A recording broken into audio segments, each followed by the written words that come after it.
कह दिया। प्यारे बच्चों, आइए आज आप सबको हम सीजीएल मेंस वर्ष 2019 में प्रतिशत से पूछे गए प्रश्नों को हल करवाते हैं।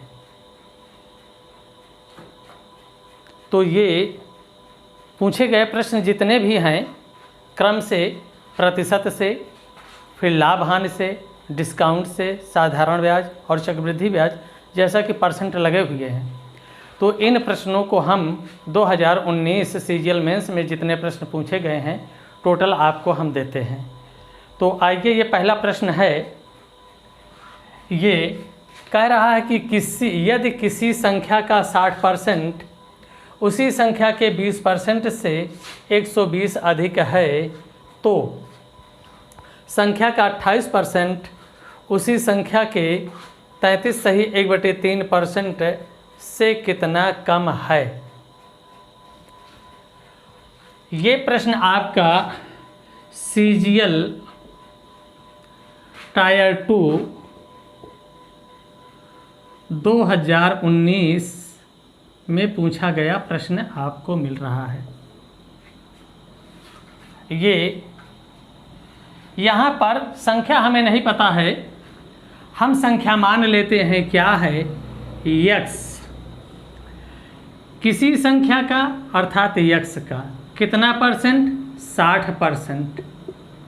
ये 60% उसी संख्या के 20% यानी इसी संख्या के 20%, या ऐसे लिख दें हम सीधे, ये इतना परसेंट से कितना ज़्यादा है ये, यानी ये ज़्यादा है इससे कितना, 120। एक तथ्य आपका हुआ।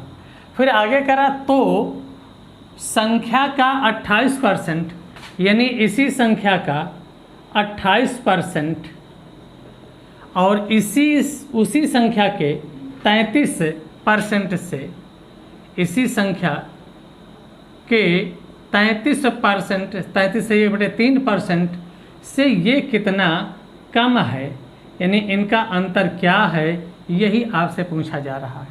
इससे ये कितना कम है ये। अब यहाँ पर ये प्रश्न से हमने पॉइंट आउट कर दिए हैं। हमने लिया कि वह संख्या क्या है x जिसका 60% उसी x के 20% से 120 अधिक है। ये प्रश्न पढ़ने का तरीका है। अब यहाँ से आउट कर लेते हैं। तो ज़रा गौर कीजिए, ये 60 में से 20 घटा 40 आएगा, यानी x का 40% यानी 40/100 बराबर किसके, 120 के। बस इसी को अगर हम कट कर दें 40 तियाँ, तो ये क्या हो गया, x की वैल्यू 300 आई। अब इस 300 का 28% अगर हम निकालें तो ये क्या हो जाएगा, ये 28 तियाँ 84 और ये 300 का 33 सही 1/3% यानी 100/3%। ये तो ये क्या हो गया कट के 100, और ये क्या हो गया 84। इस 100 से कितना कम है, 16। यही आपका उत्तर हो जाएगा आंसर। तो इस तरह से ये प्रश्न आपका है तो हल्का, लेकिन इसमें डबल पॉइंट ला करके इसे मेंस में ले जा करके रख दिया। तो इस तरह से ये प्रश्न आपका कंफर्म हो गया।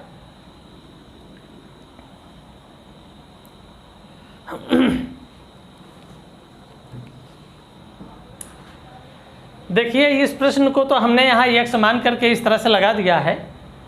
इसी को अगर आप सोच सकें, देखो मैथ थिंकिंग की चीज़ है, जितना सोचेंगे। यहाँ पर अगर हम जानते हैं कि परसेंट किस पर देखा जाता है, 100 पर। अगर 100 में ये 60 है और उसी 100 में ये 20 है, तो 60 और 20 का अंतर कितना हुआ, 40। 40 का अंतर 100 पर आ रहा है, तो 120 का अंतर कितने पे होगा, 300 पे। 40 तियाँ यानी 300 पर 120 होगा। ये संख्या में 300 मिली। अब 300 का तिहावा कितना होगा, 33 से 1/3 का मतलब तिहावा। तो 33 का तिहावा, ये 100 का 300 का तिहावा क्या हो गया, 100। और 300 का 28%, 28 3 84, 84 और 100 का डिफरेंस क्या हो गया, 16। यानी आप डायरेक्ट में ले सकते हैं तो ये कन्फर्म हो गया। अगर ये परसेंट 100 पर है तो उसी 100 पर ये भी 20 है, तो 60 और 20 का अंतर 40, यानी 40 का डिफरेंस 100 पर है तो 120 का अंतर कितने पे होगा? 300 पे। और 300 का ये तिहावा 100 होगा, 300 का 28%, 28 तिया 84 होगा, 84 और 100 का अंतर क्या हो गया? 16। यही आपका उत्तर हो गया। आइए अगले प्रश्न पर। आइए इस प्रश्न पर, प्रश्न में कहा जा रहा है यदि पेट्रोल की कीमत 19% बढ़ जाती है तो हेमा और सुनीता पेट्रोल पर अतिरिक्त रूप से केवल 12% खर्च करना चाहती हैं, तो वह खरीदे जाने वाले पेट्रोल की मात्रा में कितने प्रतिशत कमी करेंगी? सबसे निकटतम पूर्णांक में आपको आंसर देना है। ऐसे प्रश्न यहाँ पर जरा गौर कीजिए, पेट्रोल की कीमत कितनी बढ़ रही है? 19%। कैच कीजिए, अगर यह 100 है तो यह बढ़ करके कितना हो गया? अगर 19% बढ़ा तो ये 119 हो जाएगा। लेकिन हेमा और सुनीता पेट्रोल पर अतिरिक्त रूप से केवल कितना खर्च करना चाह रही? 12%। बढ़ा 19% है, ये खर्च कितना कर सकती हैं? 12%। तो ज़रा बताओ 12% का मतलब क्या हो गया? ये यहाँ पर 100 में 12 बढ़ेगा, तो अगर ये 12 बढ़ेगा तो 112 होगा, यानी यह 112 तक ही खर्च कर सकती हैं। तो बढ़ा 119 है, इससे 112 कितना कम हुआ? 7। ये 7 की कमी कितने में हो रही है? 119 में 7 कम होगा तब तो 112 बचेगा। अर्थात यहीं से कैच कीजिए कि ये 7 की कमी हो रही है 119 पर, इसलिए परसेंट ये भिन्न बन गई। और भिन्न को प्रतिशत में बदलने के लिए 100 से मल्टीप्लाई कर दीजिए। ये 7 से काट देंगे, 7 17 7 119, ये आ गया 100/7। ज़रा देखिए 17 पचे 85, फिर बचेगा 15 150, 17 8 136, फिर 14 बचा 140, 17 8 136। अगर इसको हम देखें तो ये लगभग मान क्या हो रहा है? 6%। यही हमारा उत्तर है। तो ये चीज़ आप देखिए, ये इतना समझ पाना आपके लिए ऐसे प्रश्नों के लिए द बेस्ट है। ये 100 है, 19 बढ़ा 119, 119 को कितना कम करें कि ये 112 बन पाए? क्योंकि ये 12% ही बर्दाश्त कर सकते हैं। तो ऐसे में ये 119 में 7 घटेगा तो 112 होगा, यानी 7 की कमी कितने में करना पड़ रहा है? 119 में। इसलिए परसेंट 100 पर देखेंगे, हमारा उत्तर आ गया। तो ये स्पष्ट हो गया होगा अच्छी तरह से। अब देखिए, आप ये सारी चीज़ें सीख चुके हैं, हमने सिखाया है, और यही आपके सीजीएल में पूछा जा रहा है। मेंस में कितने अच्छे तरीके से आप हल कर पा रहे हैं। इसके पहले वाला भी प्रश्न आपने देखा कि अगर आप परसेंट को देखते हैं डायरेक्टली तो कितने कायदे से हल हो रहा है। आइए अगले प्रश्न पर। आइए इस प्रश्न पर, यहाँ पर जरा गौर कीजिए। प्रश्न में कहा जा रहा है ए बी से 25% अधिक है और बी सी से, जैसे जैसे कहता जाओ वैसे वैसे करते जाओ। ये ए है, ये बी है, ये सी है और ये डी है, सबको हमने लिख लिया। अब ए जो है बी से कितना परसेंट अधिक है? 25% अधिक है। बी सी से कितना परसेंट कम है? 40% कम है। कम को माइनस से, ज़्यादा को प्लस से दर्शाते जाइए।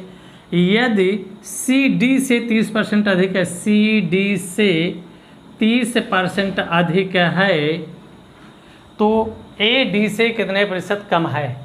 अब जैसा कि आप जानते हैं परसेंट किस पर देखा जाता है? 100 पर।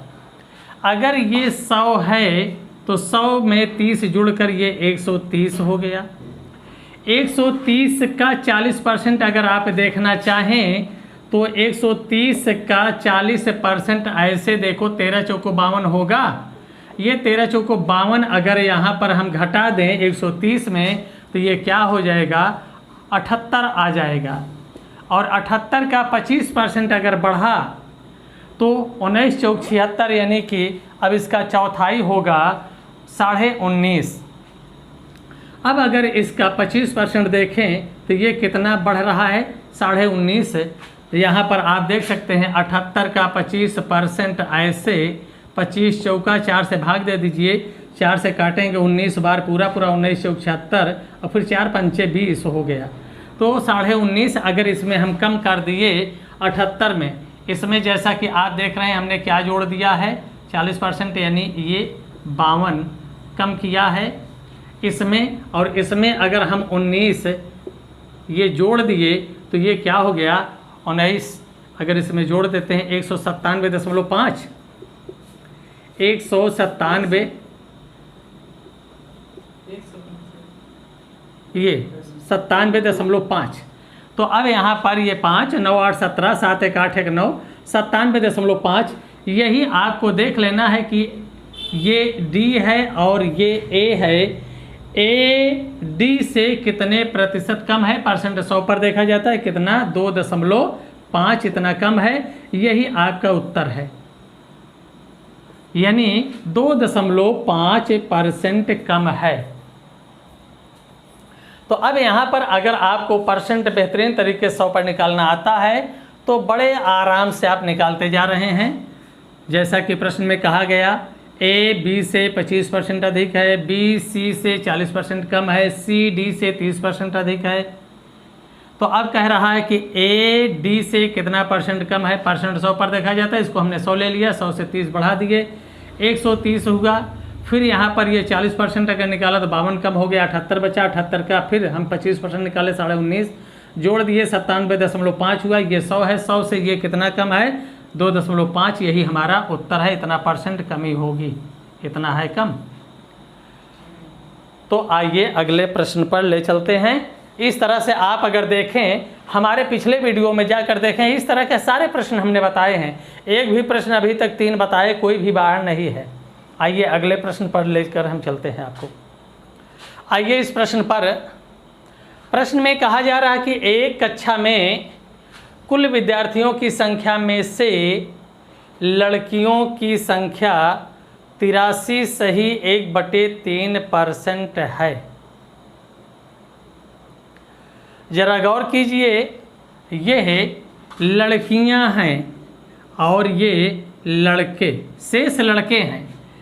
अगर ये 83 सही 1/3% है तो ज़रा गौर कीजिए ये क्या हो गया, 83 तियाँ 249, 150 यानी 250/3, और परसेंट का 100 लगा दें तो ये क्या हो गया, यानी 300 में 250। अगर ये टोटल 300 हैं तो इसमें 250 लड़कियां हैं तो लड़के कितने हैं, 50। इतना हमारा कन्फर्म हो गया 2 पार्ट यहाँ से, इसी से। अब इस कक्षा में 60% लड़के और 80% लड़कियां उपस्थित हैं।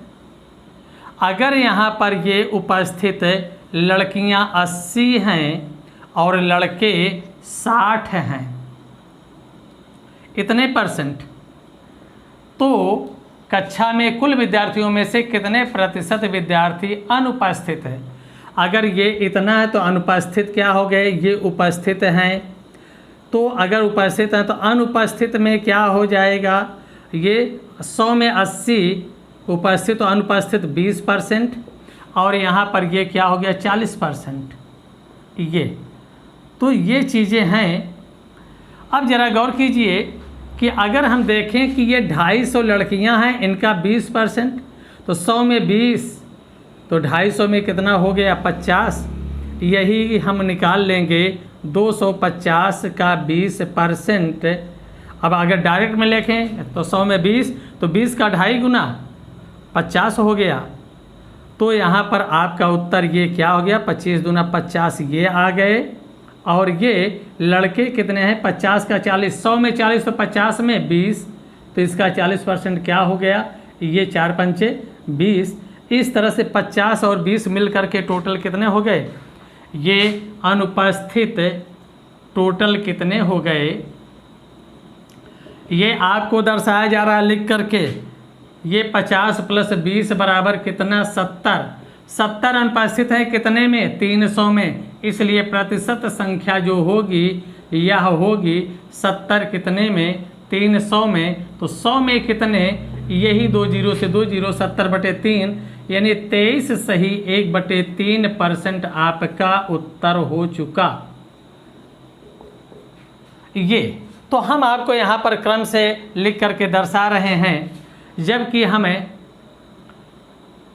यहाँ पर डायरेक्ट में देख रहे हैं कि ये परसेंट 100 पर होता है, ये 250/3% वाला 100 लगा दिए तो ये 300 में 250 यानी लड़कियाँ 250 हो गई, लड़के 50 हो गए। अब अगर यहाँ पर 80% उपस्थित हुई है तो अनुपस्थित 20, तो 250 का 20% कितना हो जाएगा 50, और यहाँ पर 50 का 40%, 40 100 में 40 तो 50 में 20, 50 20 70, 70 कितने में है 300 में, तो 100 में कितना होगा 23 सही 1/3%। बेहतरीन तरीके से आपका उत्तर हो जाएगा। अब ये चीज़ें आपको हम लिख करके इसलिए दर्शा दे रहे हैं ताकि आप पूरा समझ सकें, अन्यथा इसी को हम 300 का यही लेते। अब ये इतना हो गया, अगर इसका हम 20% लें तो 20 का 2.5 गुना 50 होगा, और यहाँ पर ये 50 का 40% यानी 100 में 40 तो 50 में 20 होगा, 50 20 70, और ये कितने में है 70, ये 300 में है। बस यही हम गुणे 100 कर दिए 70/3। एक स्टेप आप लिख करके ले सकते हैं, बशर्ते माइंडली कैलकुलेशन यानी ओरल जो है मौखिक तौर पर ये बहुत ज़रूरी है, गणना कितनी फास्ट आप करते हैं। तो चलिए आइए अगले प्रश्न पर हम ले चलते हैं। आइए इस प्रश्न में दिया जा रहा कि 60% सांद्रता वाले 40 लीटर अम्ल घोल को 80% सांद्रता वाले 35 लीटर अम्ल घोल में मिलाया जाता है। नए घोल में अम्ल की सांद्रता कितनी है? जरा गौर कीजिए, देखिए टोटल यहाँ पर ये 40 लीटर है पहला घोल, और दूसरा घोल है 35 लीटर। इतना स्पष्ट हो गया। इसमें जो हमारा अम्ल है, ये अम्ल कितना है 60%। अगर ये 60% हम देखें तो 100 में 60 है, तो 40 में 6 चौक 24, यानी ये कितना बता रहा है 24। और यहाँ से अगर हम देखें तो ये 35 है, तो 35 में यहाँ पर ये है अम्ल हमारा कितना है 80%। तो अगर 80% हम देखें तो ये हो जाएगा, अगर 100 में 80 है तो 35 में 7 चौक 28, ये 28 हो जाएगा। अब ज़रा गौर कीजिए, अगर इसको आप वैसे लिखते तो ये 40 गुणे 60/100 6 चौक 24 आता। अगर इसके लिए अगर हम देखें तो ये क्या होगा 35 का 80% यानी 80/100, ये 4/5 5 7 7 चौक 28 आएगा। तो इसी को आप डायरेक्ट में ले लिए। अब यहाँ पर अगर 40 में से 24 ये है तो ये पानी कितना होगा, ये होगा 16, और यहाँ पर ये कितना होगा, अगर ये हमारा देखें तो ये है यहाँ पर ये बनेगा, अगर ये 28 है तो ये 7। अब अम्ल की सांद्रता देखना है तो यहाँ पर देखो अम्ल 24 है, यहाँ पर 28 है। 28 और 24 ये मिलकर कितना हो रहा है, ये 28 और 24 का योग कितना हो रहा है 26 दूना 52, ये 24 + 28 आपका मिल करके 52 हो गया। ये 52 कितने में है 40 और 35 75। बस यही का प्रतिशत देखना है, तो प्रतिशत सांद्रता आपकी हो रही है यहाँ पर ये 52 है 75 में, तो 100 में कितना, ये आप 25 तियाँ 25 चौका 3, 52 चौका 208, ये बनेगा टोटल 208/3, 3 छंग 18, 2 3 9 27, 1/3%। यानी आपका उत्तर बन रहा है 69 सही 1/3%। तो ये स्पष्ट हो पाया। यहाँ पर इसकी कोई आवश्यकता नहीं है, सांद्रता पूछा गया है। ये अम्ल की मात्रा यहाँ पर 40 का ये 24 आया, 35 का ये इतना आया, दोनों को जोड़ लिए 52 ये कितने में है, टोटल 75 में है, तो 100 में कितना होगा आपका आ गया 69 सही 1/3% हो गया। आइए इस प्रश्न पर हम चलते हैं। ए अपनी आय का 65% खर्च करता है, उसकी आय में 20.1% की वृद्धि हुई, जबकि उसके व्यय में 25% की वृद्धि हुई। उसके बचत में कितने प्रतिशत वृद्धि या कमी होती है? तो जरा बताइए परसेंट किस पर देखा जाता है? 100 पर। यानी यहाँ पर आय अगर 100 है, आय 100 है तो इसका व्यय कितना है? 65% यानी 65 है। तो यहाँ पर बचत क्या होगी? ये 100 में 65 घट गया, बचत 35 होगी। 100 रुपया आय है, 65 इसने व्यय किया तो 35 इसकी बचत हुई। प्रश्न में कहा जा रहा है कि इसमें कितना वृद्धि हो रही है? 20.1 इतना परसेंट इसकी आय बढ़ी। इसका व्यय कितना बढ़ रहा है? 25% बढ़ रहा है, 25%। और बचत में वृद्धि पूछा जा रहा है या कमी? तो जरा गौर कीजिए, अगर यह 100 पर बढ़ रहा है तो यह बढ़ करके 120.1 होगा। 65 का चौथाई क्या होगा? 16.25। अगर इसी में 16.25 जोड़ दें तो यह 81.25 हो जाएगा। गौर कीजिए, 25% मतलब 100 का ये चौथाई है, तो 65 का चौथाई, एक घटा दें तो 64 का चौथाई 16 और एक का चौथाई 25 यानी 16.25। अगर इसी 65 में हमने जोड़ दिया तो इतना हुआ। अब अगर इसमें से हम इसको घटा दें तो ये क्या होगा? आय माइनस व्यय बराबर बचत। तो यहाँ आय माइनस व्यय बराबर बचत क्या होगी? ये 10 यहाँ पर अगर हम 0 बढ़ा लें तो ये है आपका 10 में से 5 घटा 5 और यहाँ पर आपका 0 यानी यहाँ पर 10 में से 2 घटा 8 इस तरह से ये। और फिर यहाँ पर 9 है, 9 में से 1 घटा 8 है और फिर यहाँ पर 11 में से 8 घटा 3। अब जरा बताओ इससे ये कितना ज़्यादा हो गया? इससे ये कितना बढ़ गया? 3.85 की वृद्धि हुई, इतना बढ़ रहा। ये वृद्धि कितने पर है? 35 पर। तो यहाँ पर प्रतिशत वृद्धि होगी, यह कितनी होगी? जरा गौर कीजिए, 3.85 बटे 35 गुणे आप 100 कर देंगे। ये 100 करते ही दशमलव लेकर गया 2 ये 0, तो ये हो गया आपका 385 बटे 35। अगर इसे आप काटें तो 35 एकन्नम 35, फिर 35 एकन्नम 35 यानी क्या हो गया? 11, अर्थात उत्तर आपका हो गया 11%।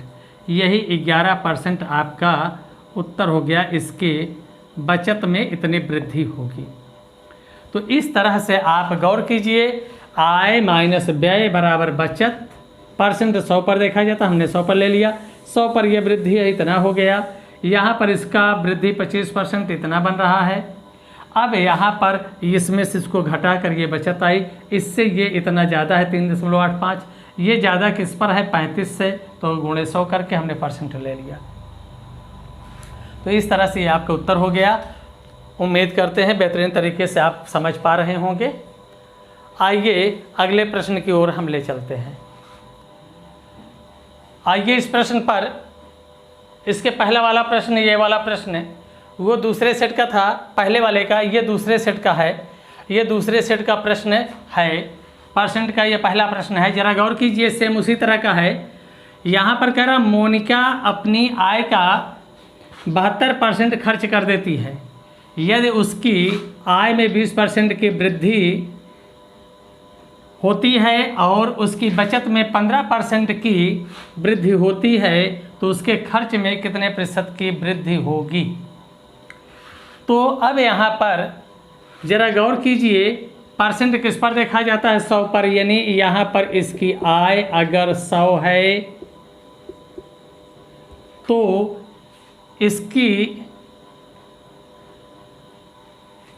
इसका व्यय जो है ये 72% है, यानी यहाँ पर आय 100 है तो खर्च इसका व्यय 72 है। तो इस तरह से आय में से अगर व्यय घटेगा तो क्या मिलेगा, बचत। और यह बचत यहाँ पर क्या होगी, 100 में 72 घटेगा 28 आएगा। इस तरह से चूँकि परसेंट 100 पर देखा जाता है, इसलिए अगर आय को हमने 100 लिया तो खर्च इसका 72% है, यानी 100 में 72 खर्च किया तो बचत कितनी किया, 28। प्रश्न के अनुसार कह रहा आय में 20% की वृद्धि होती है। अगर इसमें 20% की वृद्धि हुई तो ये 100 से बढ़कर कितना हो गया, 120 होगा। और इसकी बचत में कह रहा है कि 15% की वृद्धि हो जाती है। तो ज़रा बताइए, इसका 15% बढ़ गया यहाँ पर, तो ये 15% बढ़ा तो 28 का 15% यानी 1.5, तो ये 42 हो जाएगा। ये 28 का 15/100 आप करोगे तो ये हो जाएगा 5 तियाँ, और ये 5 से काट देंगे 20, यहाँ पर 2 दहम 2 14 14 त्रिक 42, ये 4.2 यानी 4.2 इसकी वृद्धि हो गई। तो अब यहाँ पर ये 4.2 बढ़ा, तो अगर इसमें 4.2 बढ़ जाएगा तो ये हो जाएगा कितना, 28 4 32.2। ये आय 120 हो गई, इसकी बचत इतनी है। तो आय में से अगर हम बचत को घटा देंगे तो हमारा व्यय निकलेगा। तो अब यहाँ पर इसे हम देखें तो 100 में से 32 घटा दिए या 33 इसको माने तो 20 13 यानी 87.8। ये अगर हम इसमें से इसको घटाएंगे तो ये मिलेगा, इसको घटा देंगे तो ये मिलेगा। तो इस तरह से यहाँ पर ये हो गया आपका। तो इससे ये कितना ज़्यादा हो चुका है, अगर इसको हम देखें तो ये है 10 में से यहाँ 8 घटेगा 2, 9 में से 7 घटा 2, और यहाँ पर 11 में 7 घटा 3। अब यहाँ पर इसकी वृद्धि अगर देखें तो ये कितना हो रहा है, ये बढ़ रहा है आपका 72 15 15.8। ये इतना वृद्धि हो रही है।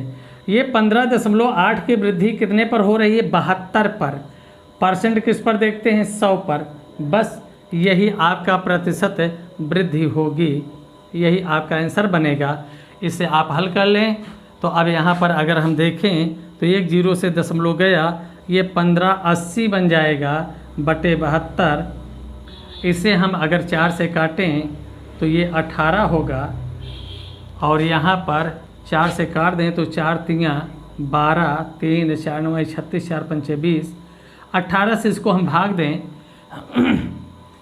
तो ये मिलेगा 18 दूनी 36, 3 फिर ये 3 बचा 35 हो गया, 18 1 18, और फिर ये 17 170, 18 9 162। यही आपका दशमलव के एक स्थान तक आंसर बनेगा। तो 21.9 आपका उत्तर आया। ये चीज़ आप स्पष्ट फिर से कर लीजिए, जैसा हमने इसके पहले वाले प्रश्न में अगर आय 100 है तो 72% खर्च किया, यानी 72 हो गया खर्च, बचा 28।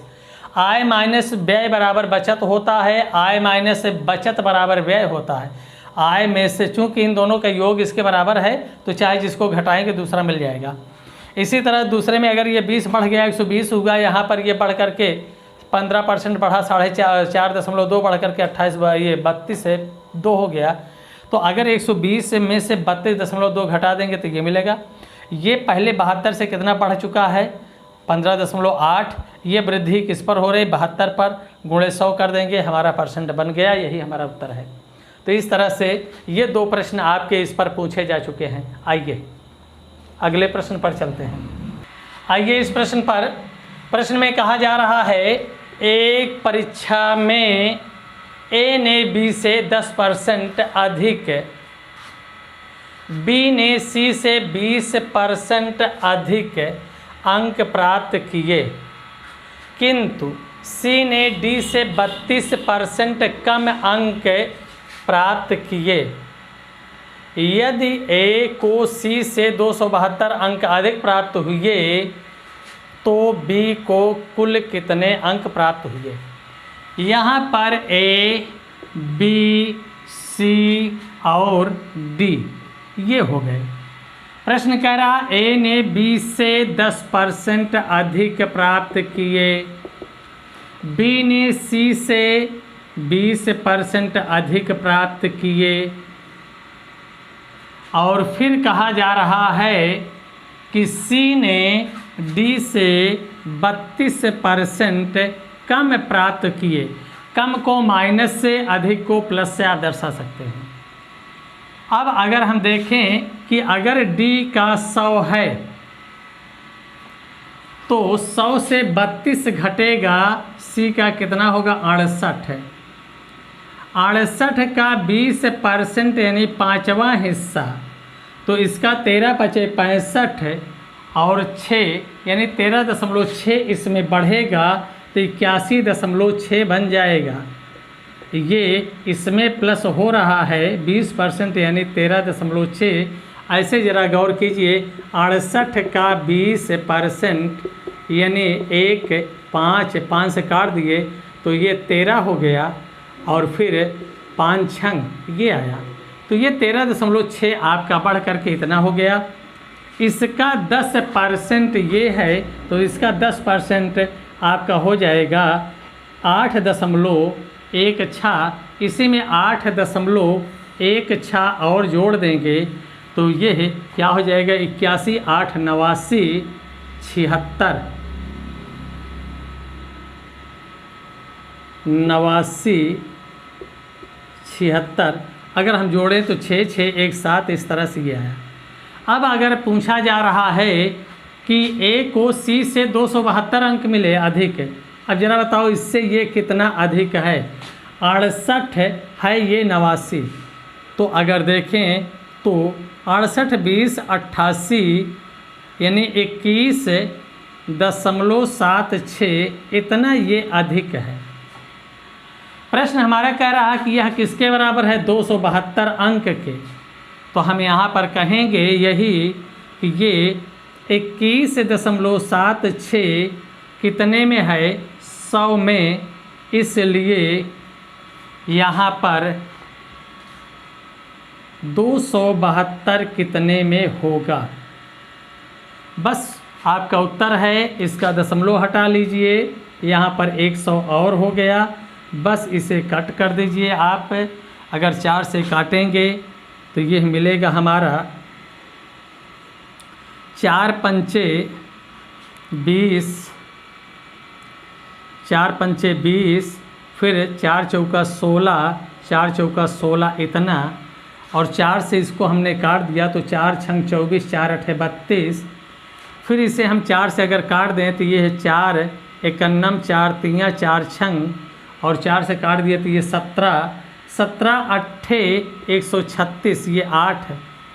और इस 8 को हम 4 दूनी करें, 4 दूनी 4 से काट दें तो 4 दूनी, और ये 4 से काट दें ये 25, और 2 से काट दें ये 50, तो ये हो गया कितना, x बराबर आपका मिल रहा है, यहाँ पर लिख रहे हैं हम x बराबर 25 गुणे 50 यानी 25 पंचे 125, 1250 यही हमारा उत्तर है।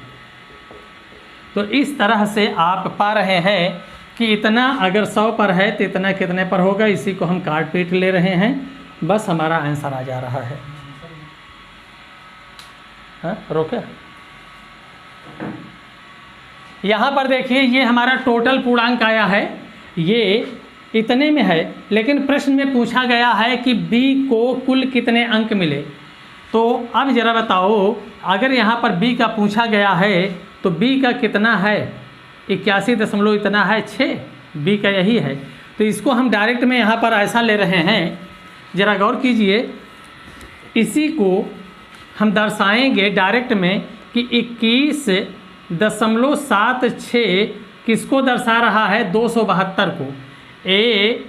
ए सी से इतना अधिक है, लेकिन रियल में कितना है, 272, तो ये 272 हो गया। और बी का पूछा गया तो बी का कितना है, 81.6 है, तो ये कितने के बराबर होगा, यही आपका उत्तर हो जाएगा। तो ये बी का पूछा गया है। अगर टोटल पूछा गया होता यहाँ तो ये आपका 1250 होता।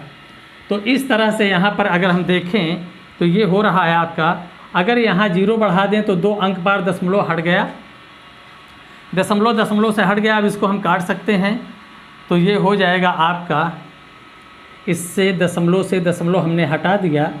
अब इसे हम कट करेंगे तो ये अभी हमने काटा था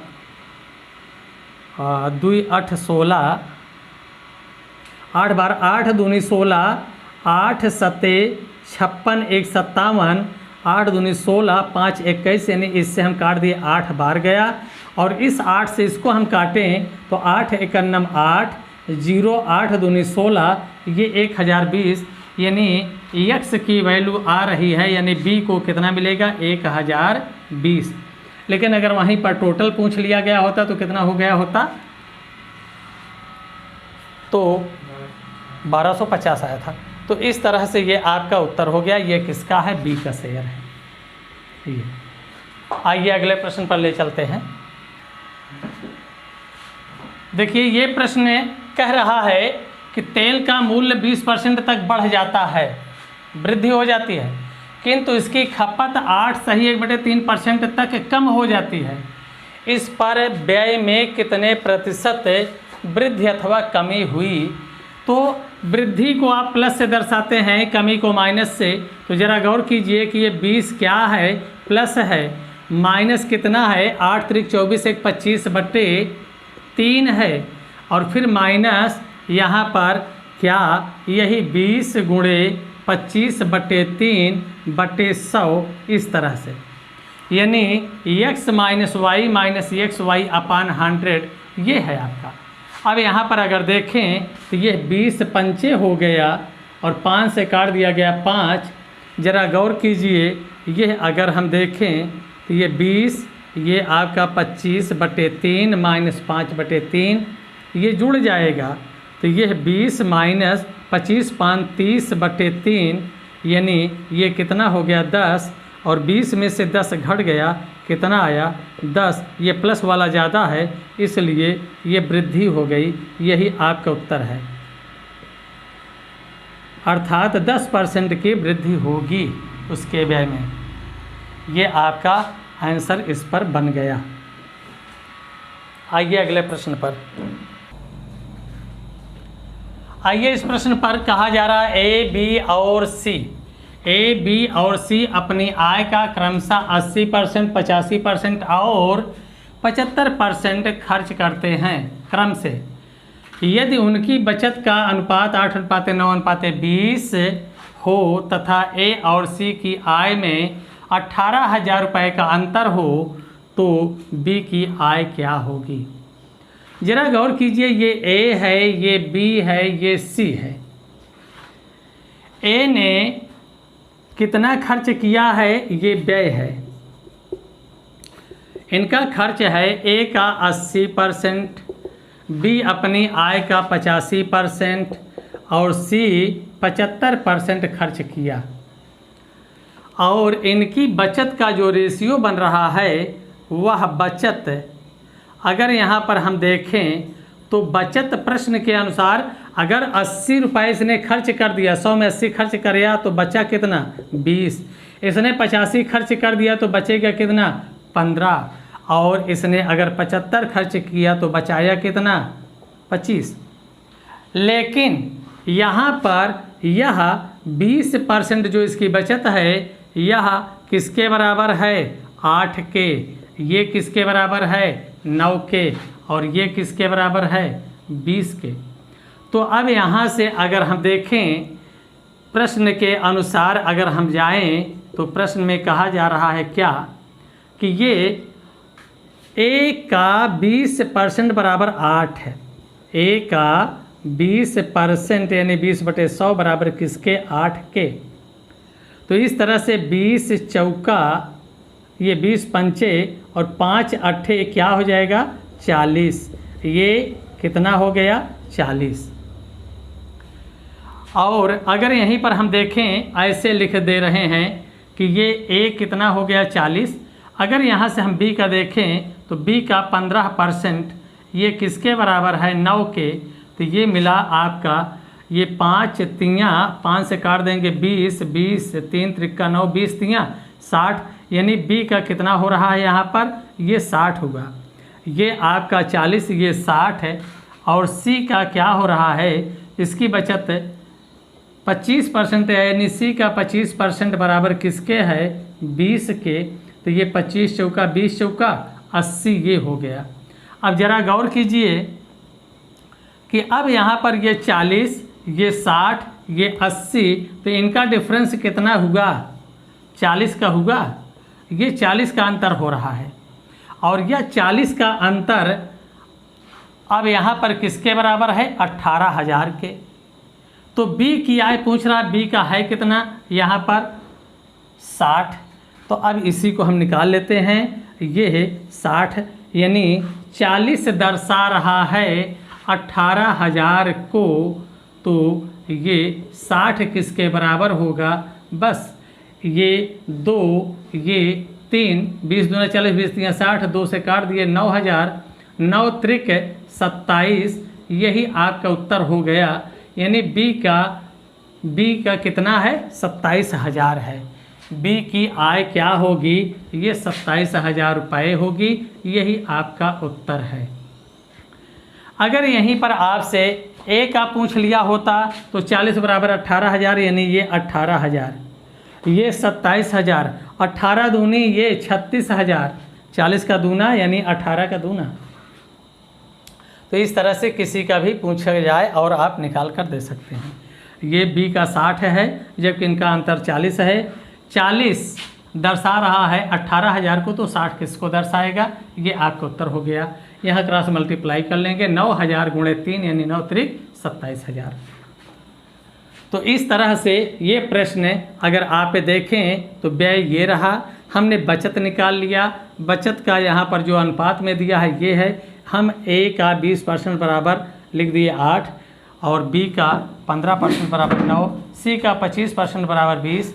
इस तरह से इससे हम बेहतरीन तरीके से ये दिए, आप इसे समझ लें। इस तरह से किसी का भी आपसे पूछा जा सकता है। आइए अगले प्रश्न पर। आइए इस प्रश्न पर कह रहा है यदि y के 1/4 के 30% का 2.5 गुणा मान x के आधे के 25% के बराबर है तो x y से कितने प्रतिशत कम अथवा अधिक है। प्रश्न के अनुसार y का 1/4 का 30% का 2.5 गुना जो मान होगा वह x के आधे यानी 1/2 के 25% यानी 25/100 के बराबर है। यानी हम इसका मान और इसका मान बराबर पा रहे हैं। तो अब पूछा जा रहा है x y से कितने प्रतिशत कम है अथवा अधिक है। अब यहाँ पर अगर देखें तो ये 100 से ये 100 गया, ये 2 से 2 दूना गया, इससे हमने काट दिया ये क्या हो गया 15। अब यहाँ पर अगर इसका दशमलव हम हटा दें तो यहाँ पर चाहे बटे 10 कर दें तो ये दशमलव हट गया। ये 25 से ये 25 कैंसिल। ठीक। अब यहाँ पर ये क्या है 5 तियाँ और 5 दूनी अर्थात y का 3/2 बराबर किसके x के। याद कीजिए हमने अपने अनुपात चैप्टर में आपको बताया था कि अगर कहीं इस तरह से है कि x बराबर y 3/2, तो ये क्या है, x की वैल्यू 3, y की वैल्यू 2। यानी यहाँ पर अगर हम देख रहे हैं तो इसको इस तरफ लेकर चले जाएं तो हम लिख सकते हैं 3/2 बराबर x/y, या x की वैल्यू 3, y की वैल्यू 2। तो पूछा जा रहा है x y से कितने प्रतिशत कम अथवा अधिक है।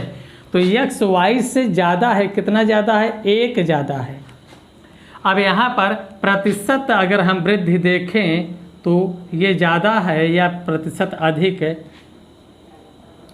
प्रतिशत अधिक अगर हम देखें तो हमें मिल रहा है ये 1 ज़्यादा है। 1 ज़्यादा है किससे, 2 से, इसलिए परसेंट में 2 से काट दीजिए, 50% हो गया। यही आपका उत्तर हो गया। तो इस तरह से अगर आप देखो तो इसका 1.5 गुना, इसका 1.5 गुना, 100 का 1.5 गुना क्या होगा, 150। 150 100 से कितना ज़्यादा, 50। तो इस तरह से अगर हम देखें कि 2 1 का आधा है तो 100 का आधा क्या होगा, 50। ये हमारा उत्तर बन गया। इस तरह से ये प्रतिशत से आपके CGL 2019 के दोनों पेपर, यानी 2 पेपर हुए थे, दोनों पेपर में कुल ये करीब 11-12 प्रश्न आपको मिले हैं। ये केवल परसेंट से हैं। प्रतिशत के अतिरिक्त इसमें परसेंट लगे हुए लाभ हानि से, डिस्काउंट से, और साधारण ब्याज और चक्रवृद्धि ब्याज से प्रश्न हैं। इन्हें हम बारी बारी से आपको देते रहेंगे। ये आपको आज हमने परसेंट पर जो आपके CGL 2019 मेंस में पूछे गए हैं प्रश्न, उसको हमने 10-12 प्रश्न दिए। तो ये अभी तक अगर जो लोग चैनल को सब्सक्राइब न किए हों वो चैनल को सब्सक्राइब कर लें। वीडियो अगर आपको पसंद आया हो तो अपने साथियों में इसे शेयर कीजिए, लाइक कीजिए, और नया वीडियो अपलोड होते ही उसका नोटिफिकेशन आपको मिल जाए, इसलिए आप बेल आइकन को दबा दें। और इस तरह से देखिए, यहाँ पर हमें समझाने में, आपको स्पष्ट बताने में चीज़ों को लिख कर के देना पड़ता है, इसलिए लिखने में समय जाता है। अगर ये कैलकुलेशन आपका माइंडली चलना चालू हो जाए तो बेहतरीन तरीके से आप इससे और 10 सेकंड 20 सेकंड कम समय में करेंगे। तो ये अभ्यास पर निर्भर होगा। तो कंपटीशन में अगर आपको द बेस्ट करना है तो इसके लिए नॉलेज लेते समय आप हड़बड़ाइए मत, डीप नॉलेज लीजिए, ज़बरदस्त अभ्यास कीजिए, और इसके बावजूद भी परीक्षा के दौरान प्रेजेंट माइंड यूज कीजिए। अगर कोई प्रश्न आपके नज़र में पहली बार आया है और आपको लग रहा है कि ये हम नहीं हल कर पाएंगे तो उसे आप छोड़ के आगे निकल जाइए। बाद में आपके पास समय हो उसे फिर देखिए, लेकिन स्टार्ट में आप समय उस पर बर्बाद न करें।